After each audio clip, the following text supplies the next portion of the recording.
Side खबरों के लिए सब्सक्राइब करें फ्लेम मीडिया और उसके बाद बेल आइकन को प्रेस करें ताकि सबसे पहले आपको मिले एक्सक्लूसिव खबरें।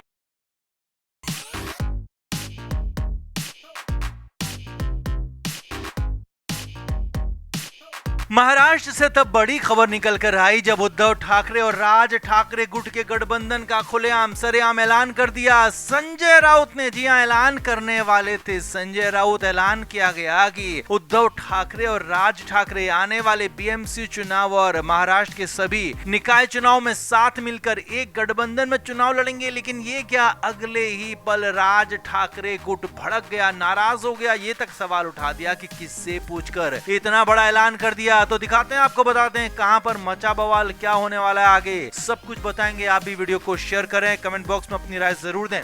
तो उद्धव ठाकरे गुट की तरफ से संजय राउत हमेशा ही कुछ न कुछ बोलते रहे और कई बार तो ऐसा होता है कि संजय राउत खुद अपनी पार्टी, अपने नेता उद्धव ठाकरे के लिए मुश्किलों का सबब बन जाते हैं। इस बार भी ऐसा ही हुआ। संजय राउत ने बिना किसी से पूछे, बिना किसी से कहे ऐलान कर दिया कि शिवसेना यूबीटी और राज ठाकरे की पार्टी एमएनएस साथ मिलकर चुनाव लड़ेगी। महाराष्ट्र में बीएमसी समेत अन्य नगर निकायों के चुनाव में ये दोनों ही पार्टियां एक साथ चुनाव लड़ेंगी और इसके लेकर 15 अगस्त को संजय राउत ने ऐलान किया। संजय राउत ने साफ किया कि यह गठबंधन सिर्फ बीएमसी यानी कि मुंबई तक सीमित नहीं रहेगा, बल्कि संजय राउत ने कहा कि दोनों ही पार्टियां नासिक और ठाणे के साथ ही कल्याण डोंबिवली चुनाव में भी साथ साथ लड़ेंगे। अब नासिक, ठाणे के साथ साथ कल्याण डोंबिवली वो इलाके हैं जहां पर उद्धव ठाकरे की पार्टी से ज्यादा राज ठाकरे की पार्टी प्रभाव रखती है और राज ठाकरे की पार्टी का प्रभाव ज्यादा है, वोट बैंक ज्यादा है। और इशारों में ये भी कह दिया कि ठाकरे ब्रदर साथ आएंगे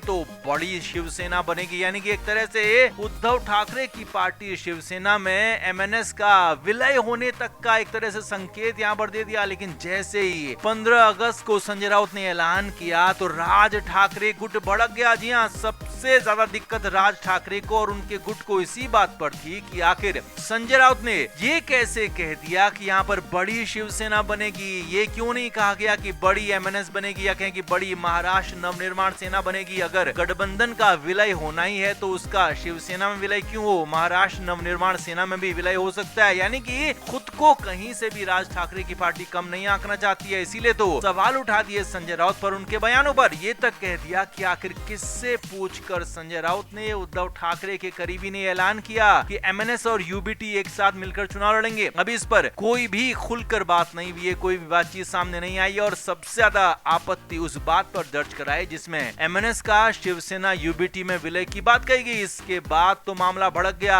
राज ठाकरे ने अपने कार्यकर्ताओं से, अपने नेताओं से ये तक कह दिया है कि इस पूरे मामले पर अभी तब तक भरोसा ना करें जब तक कि मेरी तरफ से ऐलान ना हो, क्योंकि ये ऐलान मुझसे पूछकर तो नहीं किया गया। इसीलिए राज ठाकरे ने एक तरह से साफ और सख्त लहजे में कह दिया कि ये शिवसेना यूबीटी यानी कि उद्धव ठाकरे की पार्टी अगर चुनाव से पहले गठबंधन चाहती है तो वो बराबरी का गठबंधन होगा, एक तरह से बड़े भाई छोटे भाई वाला गठबंधन नहीं होगा। और इसीलिए उद्धव ठाकरे इस पूरे बवाल में फंस गए, क्योंकि उद्धव ठाकरे तो पूरी कोशिश कर रहे थे। उद्धव ठाकरे राज ठाकरे से मुलाकात भी कर चुके हैं और साथ ही साथ ये भी कर चुके थे कि वो दोनों मिलकर पार्टियों को साथ में लाकर गठबंधन का ऐलान करते। लेकिन उससे पहले ही संजय राउत ने गड़बड़ियां कर दी। संजय राउत ने बड़ा ऐलान कर दिया बिना किसी से पूछे, और हो तो ये भी सकता है कि ये उद्धव ठाकरे से भी ना पूछा गया हो। इसीलिए इस पूरे मामले पर बवाल बढ़ गया। तो कुल मिलाकर उद्धव ठाकरे और राज ठाकरे के मिलन का, गठबंधन का ऐलान जरूर संजय राउत की तरफ से किया, लेकिन राज ठाकरे गुट ने ही इसका साफ साफ विरोध कर दिया और ये कह दिया कि ये हमसे पूछकर ऐलान नहीं हुआ है। हमसे पूछकर ऐलान जब होगा तभी हम मानेंगे और हम बराबरी पर बात करेंगे, एक तरफा बात बिल्कुल भी नहीं होगी। तो आप इस पर क्या मानते हैं? क्या संजय राउत ने बड़बोलेपन ने, क्या संजय राउत के बड़बोलेपन ने एक बार फिर से उद्धव ठाकरे का ही नुकसान कर दिया? आप क्या मानते हैं? कमेंट जरूर करें, वीडियो को शेयर भी करें।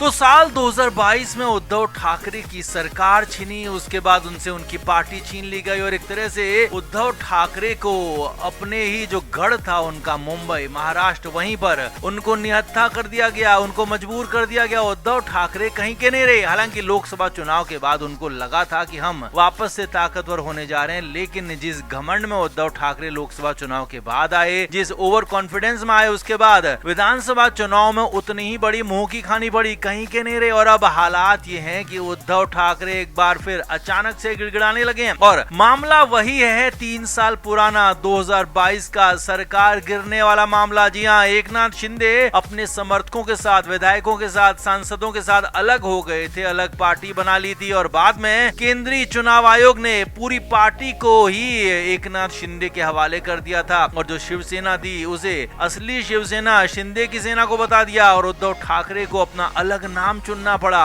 उद्धव ठाकरे ने अपनी पार्टी का नाम यूबीटी रख दिया, शिवसेना यूबीटी। लेकिन अब उद्धव ठाकरे 3 साल बाद अचानक से छटपटाने लगे हैं, गिड़गिड़ाने लगे हैं और इस बार सुप्रीम कोर्ट से हाथ जोड़ दिए हैं। जी हाँ, उद्धव ठाकरे ने सुप्रीम कोर्ट से हाथ जोड़कर विनती की है कि अब तो इंसाफ कर दो, अब तो लोकतंत्र पर से भरोसा उठने लगेगा। अगर जल्दी सुनवाई नहीं हुई और अगर जल्दी से जल्दी हमें हमारा हक नहीं मिला, उद्धव ठाकरे यहाँ पर मांग कर रहे हैं कि उन्हें उनकी पार्टी का नाम दिया जाए, उनकी पार्टी का चुनाव चिन्ह दिया जाए, धनुष बाण उन्हें दे दिया जाए जो कि शिवसेना का चुनाव चिन्ह होता था और फिलहाल शिवसेना का यही चुनाव चिन्ह शिवसेना की पार्टी यानी कि एकनाथ शिंदे गुट के पास है। लेकिन उद्धव ठाकरे चाहते हैं कि ये धनुष बाण और ये पार्टी का नाम उन्हें मिल जाए और इसीलिए हाथ जोड़कर गिड़गिड़ाने लगे। अब इसके पीछे की भी असली वजह समझिए और सुनिए। अंदर खाने की खबर ये है कि जिस तरह से उद्धव ठाकरे से पहले सरकार छीनी गई, उनकी पार्टी छीनी गई, तो अब मातोश्री भी छीना जा सकता है। जी हाँ, जिस मातोश्री में उद्धव ठाकरे रहते हैं, अपना हेडक्वार्टर कहते हैं, तो वो मातोश्री भी उद्धव ठाकरे से छीन सकता है क्योंकि अगर सुप्रीम कोर्ट का फैसला एकनाथ शिंदे के पक्ष में आता है, एकनाथ शिंदे की तरफ आता है, तो मातोश्री जो कि शिवसेना भवन भी कहलाता है, तो वो शिवसेना पार्टी का मुख्यालय है और कहा यह भी जाता है कि उसे शिवसेना की रकम से यानी कि पार्टी फंड से बनाया गया था और इसीलिए उस पर पार्टी का हक है। पार्टी यानी कि शिवसेना का हक है, शिवसेना यानी कि धनुष बाण वाली पार्टी और जो फिलहाल एकनाथ शिंदे के पास है। और अगर सुप्रीम कोर्ट का फैसला एकनाथ शिंदे के पक्ष में आता है तो फिर उद्धव ठाकरे को मातोश्री भी छोड़ना पड़ सकता है। हालांकि अगर शिंदे गुट और बीजेपी की थोड़ी बहुत दया दृष्टि रही है, कहें कि थोड़ा बहुत उन्होंने उपकार कर दिया, तो उद्धव ठाकरे के लिए वो मातोश्री छोड़ देंगे। लेकिन फिलहाल के हालात में ऐसा दिखता नहीं है क्योंकि उद्धव ठाकरे को कहीं का नहीं छोड़ा जाएगा तो उनसे मातोश्री भी छीन लिया जाएगा और इसी डर में, इसी घबराहट में अचानक से उद्धव ठाकरे हाथ जोड़ने लगे हैं, सुप्रीम कोर्ट से हाथ जोड़कर विनती रिक्वेस्ट करने लगे हैं, गिड़गिड़ाने लगे हैं कि हमें हमारा हक दे दो। अब यहाँ पर उनको पार्टी या फिर पार्टी के चुनाव चिन्ह से बहुत ज्यादा लेना देना नहीं है क्योंकि वो तो पिछले 3 साल से चल ही रहा है। लेकिन अब उनको असली लेना देना है मातोश्री से जो कि उनके हाथ से छिटकता हुआ दिख रहा है और वो नहीं चाहते हैं कि उनका घर, उनका हेडक्वार्टर, उनकी पहचान चली जाए क्योंकि मातोश्री से ही शिवसेना की पहचान होती रही है, बाला साहब ठाकरे की पहचान होती रही है और अब उद्धव ठाकरे की पहचान भी मातोश्री से ही है। तो इसीलिए उद्धव ठाकरे चाहते हैं कि किसी भी कीमत पर मातोश्री उनके हाथ से ना जाए, इसीलिए गिड़गिड़ाने तक लगे। तो अब देखना ये होगा कि सुप्रीम कोर्ट क्या फैसला देता है, कितनी जल्दी देता है और उसके बाद ये सब कुछ तय होगा। तो आप इस पर क्या कहेंगे? क्या